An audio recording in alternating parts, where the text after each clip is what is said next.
Les trajets quotidiens domicile-travail des usagers de l'autocar E5, qui relie Carquefou et La Chapelle-sur-Erdre à Nantes par l'autoroute, seront bientôt facilités grâce à une initiative de Vinci Autoroute. Nous sommes sur la 11, on se dirige vers Nantes. Vinci Autoroute va mettre en place ce qu'on appelle une voie réservée pour transport en commun, donc qui va se situer à peu près à ce niveau-là, sur la bande d'arrêt d'urgence. Et l'idée, c'est de pouvoir permettre que le temps de parcours de ce bus soit garanti. Cette voie dédiée qui sera mise en place dans quelques mois permettra donc à l'autocar d'être toujours ponctuel, même si la circulation se densifie à l'approche de la porte de Gesvres, où des travaux de doublement des bretelles d'accès ont débuté. Faire circuler des autocars sur l'autoroute, une solution proposée par Vinci Autoroute depuis les années 90 à Longvilliers-sur-l'A10 en région parisienne. Il existe même ailleurs en France une métropole où les cars circulent déjà sur la bande d'arrêt d'urgence. C'est pas inédit, c'est des projets qui ont déjà été réalisés, par exemple à Grenoble, où ils utilisent déjà la bande d'arrêt d'urgence pour faire circuler les bus.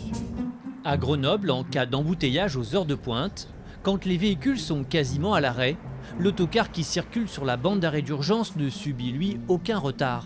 De quoi donner envie aux automobilistes seuls dans leur voiture de se mettre au transport en commun. Je pense que ça va leur donner des idées, c'est de permettre à ces gens-là de se dire je prends ma voiture, mais pourquoi pas, je pourrais aussi prendre ce bus qui passe à côté de moi, qui a un temps de parcours fiabilisé. Je pense que ça peut initier des nouveaux modes de transport pour ces usagers. Une façon de réduire le nombre d'automobilistes, améliorer la fluidité du trafic et diminuer les émissions de CO2.